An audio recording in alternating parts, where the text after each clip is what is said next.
बिठा लेना चाहिए कि जब वो भगवान के मंदिर में जाता है भगवान के दर्शन करने के लिए, तो भक्त से भगवान ये पूछते हैं कि तुम किस लिए आए हो?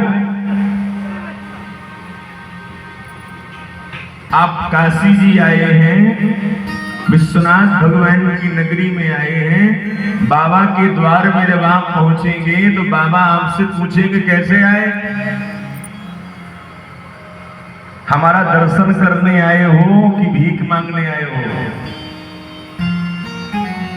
दुकान मिल जाए, मकान मिल जाए, फैक्ट्री चलने लग जाए, ये मांगने के लिए आए हो कि कचौड़ी खाने आए हो कि लस्सी पीने आए हो? कि केवल गंगा जी में बैठ कर के फोटो खिंचाने आए हो? किस लिए आए हो? आने का कारण बताना पड़ेगा कि नहीं पड़ेगा? आप वृंदावन जाए, वृंदावन में बिहारी जी आपसे पूछते हैं कैसे आए, किस लिए आए? तो आज गोपियां जब भगवान के पास में पहुंची तो भगवान उन गोपियों से पूछ रहे हैं, ब्रूत आगमन कारणम, आने का कारण बताओ। अब किसी कारण से गोपियां आती तो उस कारण को बताती। ये तो गैया दोह रही थी, कोई भोजन बना रही थी, कोई पति के पांव दबा रही थी, कोई श्रृंगार कर रही थी। अब बंसी की धुन सुनी तो ये धुन सुन करके ही इनको लगा कि ये कन्हैया हमको बुला रहे हैं, तो बेसुध होकर के भाग खड़ी हुई और भगवान के पास आ गई। तो कोई कारण होता तब तो बताती कि इस कारण से आई है, इसलिए जवाब नहीं दे पाए। तो भगवान अपने मन से ही जवाब खोज करके उन गोपियों से कहते हैं, हमें लगता है इसलिए आई होगी। स्वयं प्रश्न कर रहे हैं, स्वयं जवाब दे रहे हैं। तो किस लिए? बोले इसलिए आई होगी कि दृष्टम वनम कुसुमितम राकेश कररंजितम, चंद्रमा की चांदनी में, शरद पूर्णिमा की रात्रि में, जबकि चंद्रदेव आज अमृत अपने अंक से निकालकर पूरी पृथ्वी में बरसाते हैं। 12 महीनों में सबसे सर्वश्रेष्ठ पूर्णमासी शरद पूर्णिमा की पूर्णिमा को कहा गया है। इस दिन चंद्रमा से अमृत झरता है और चंद्रमा की इस दिन जो रोशनी होती है वो अद्भुत होती है। तो चंद्रमा की चांदनी में वृंदावन का, यमुना का किनारा कितना सुंदर लग रहा है। वृंदावन की शोभा कैसी हो रही है? हमें लगता है इस शोभा को, सुंदरता को, सुषमा को निहारने आई हो। तो देखो चंद्रमा की चांदनी, यमुना का किनारा, वृंदावन का नजारा देख लिया हो तो जितनी जल्दी से आई हो उतनी जल्दी चली जाओ।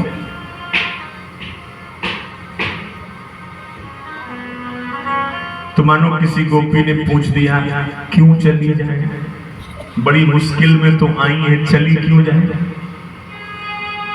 तो भगवान कहते हैं रजनी श्याम घोर रूपाम घोर सस्नान सेविता,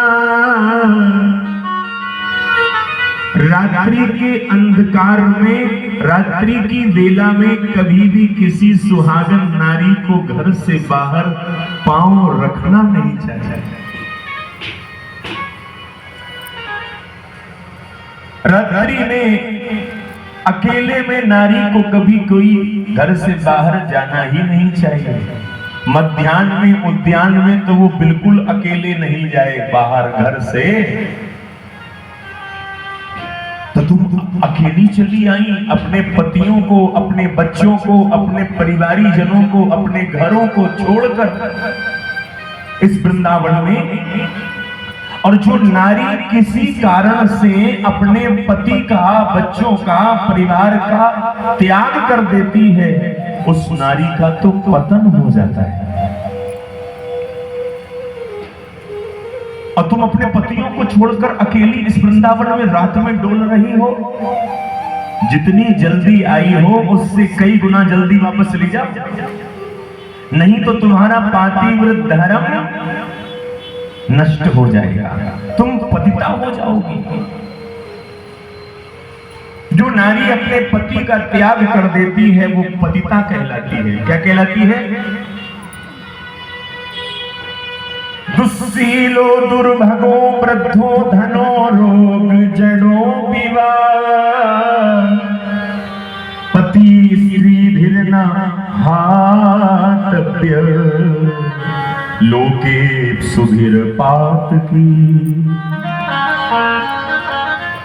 देवियों, पति कैसा भी क्यों ना हो, पति कैसा भी क्यों ना हो, पत्नी के लिए परमेश्वर होता है। क्या होता है? पति को हमारे यहाँ क्या कहते हैं? पति परमेश्वर। सुहागन नारियों के लिए उनके पति ही उनके भगवान हैं। प्रेम से कहो श्री राधे।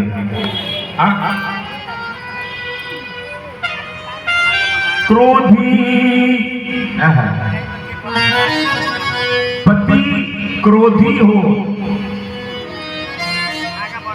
वृद्ध हो, बूढ़ा हो, रोगी हो, मूर्ख हो, धन से हीन हो, अंधा हो, बहरा हो, फिर भी वो नारी के लिए कैसा है?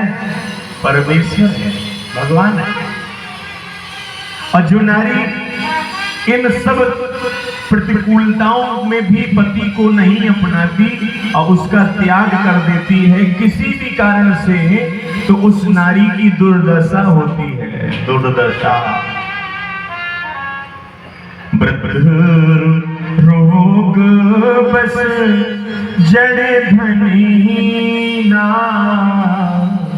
वृद्ध रोग बस जड़ धनीना, वृद्ध रोग बस जड़ धनीना, वृद्ध रोग बस जड़ धनीना, वृद्ध रोग बस जड़ धनीना, अंधे बधिरा क्रोधी अति दीना, अंधे बधिरे क्रोधी अति दीना, ऐसे मुंबती करे कीजिए अपमाना, ऐसे मुंबती करे कीजिए अपमाना, नारी पाए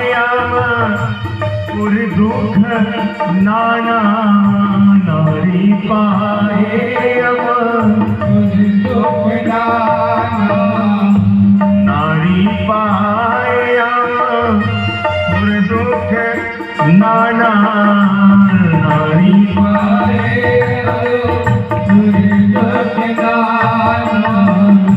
श्री राम जय जय राम, जय जय राम, श्री राम जय राम, जय जय राम। नारी पाया और